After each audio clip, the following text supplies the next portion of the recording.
Os argumentos a seguir são de um funcionário público libertário. São muitos os que conhecem bem o serviço estatal e sabem que podemos ser aliados.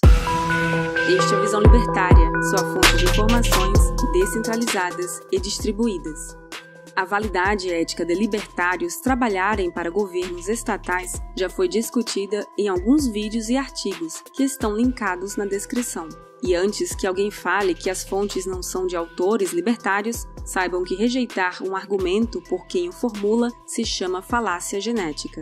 O argumento em comum dos autores citados é que assumir um cargo público não é um ato criminoso por si só, desde que a ocupação dele e o exercício da função não aumentem o poder do Estado. O objetivo aqui é oferecer uma abordagem mais prática, falando diretamente para funcionários públicos que, uma vez tendo conhecido a ideologia libertária, lidam com esse conflito moral. Primeiro, a ocupação de um cargo público é eticamente aceitável se a posição existir independentemente de você ocupá-la. É o caso dos cargos para concursados. Uma situação diferente seria um conhecido seu ocupar um cargo eletivo, por exemplo, vereador, e nomear você como assessor, fazendo um favor pessoal. Essa nomeação aumenta o gasto estatal e a extorsão tributária. Afinal, esse cargo foi criado especificamente para alguém, e se você não o ocupasse, o Estado teria um funcionário a menos.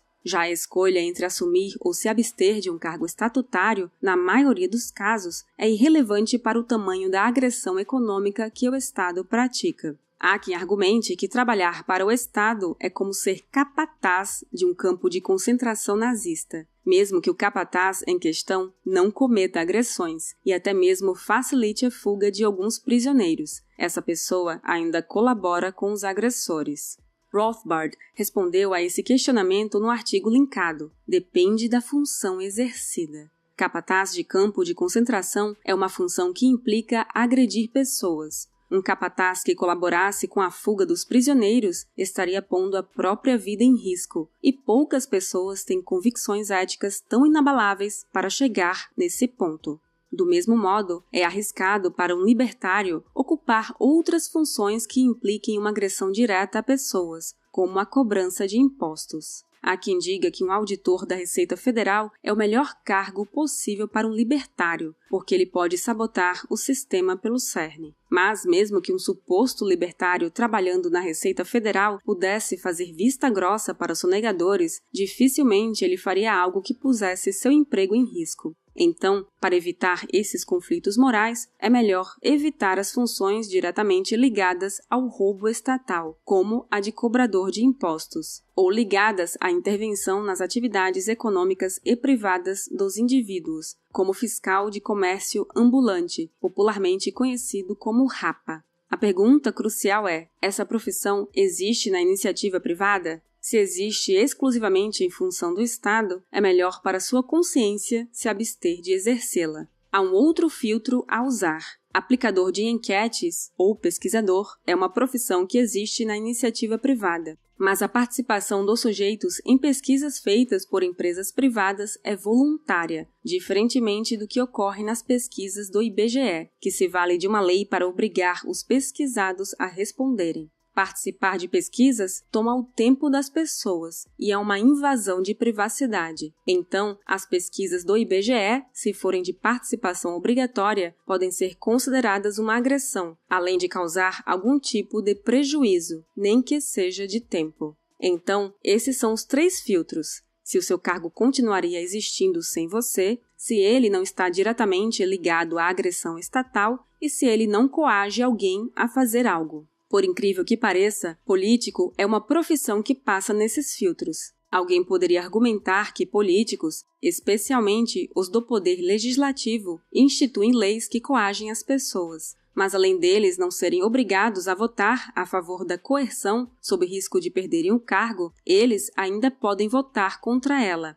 Suponha uma votação na Câmara dos Vereadores de uma cidade litorânea pela permissão do comércio ambulante na praia. O voto de um vereador pode decidir se o trabalhador honesto vai ou não vai ser perseguido. Vamos abrir um parêntese aqui. Gradualismo é uma longa discussão. Há quem goste de usar o voto como defensivo. Bem, De volta ao assunto principal. Além de político, há outro cargo estatal que apresenta essa dicotomia, no qual alguns atos são favoráveis ao Estado e outros favoráveis ao indivíduo, policial. Quem convive com policiais já ouviu deles que há uma frustração por perseguir bandidos que logo serão soltos, ou até mesmo que se tenha a sensação de lutar do lado errado, perseguindo pessoas inofensivas. Para os policiais, o melhor é fazer o que estiver ao alcance para proteger pessoas de serem vítimas de agressões, mas que saibam distinguir uma agressão de um ato ilícito inofensivo. Se um policial flagrar alguém fumando maconha, deve apenas dar uma bronca no vacilão, mandando ele fumar em casa.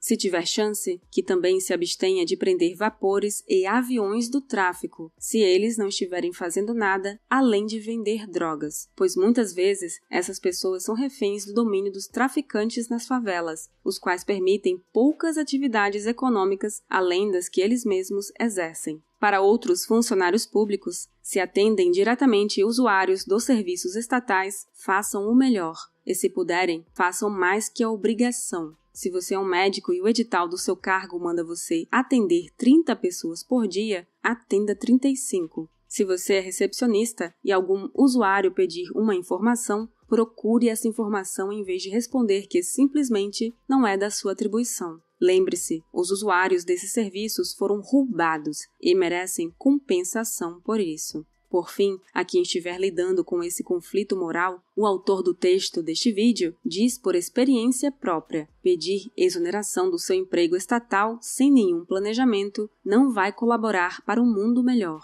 Você corre o risco de ir de funcionário público a beneficiário do Bolsa Família. Enquanto estiver ocupando um cargo público, aproveite a estabilidade para se aperfeiçoar, fazer cursos, adquirir habilidades demandadas pelo mercado, para investir dinheiro, para ter dinheiro de verdade, como Bitcoin, para então sair sem botar em risco sua segurança financeira. Funcionário público que entendeu o que é libertarianismo já sabe que ser funcionário público não é para sempre. Então, dedique o tempo a agregar valor a si mesmo e à sociedade, em vez de deixar sua energia ser drenada pela culpa. Aos pagadores de impostos, grupo que obviamente exclui quem é pago por eles, a revolta por ter que sustentar quem nunca os beneficiaram diretamente é legítima. Mas lembremos que muitos dos que construíram o edifício intelectual do libertarianismo foram funcionários públicos, incluindo Boone Bawerk, Mises e até mesmo Rothbard, o criador do conceito de anarcocapitalismo.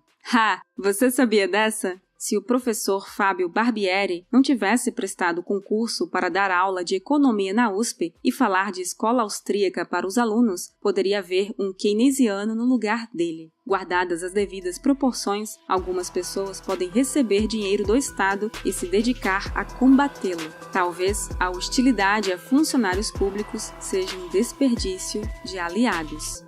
Obrigada por sua audiência. Este artigo foi sugerido e escrito por Aspone, revisado por Stanley Calderelli e narrado por Baby Yoda. Se você gostou deste vídeo, deixe seu like e o compartilhe em sua rede social. Se você deseja acompanhar nosso conteúdo, inscreva-se no canal e clique no ícone de campainha. Até a próxima!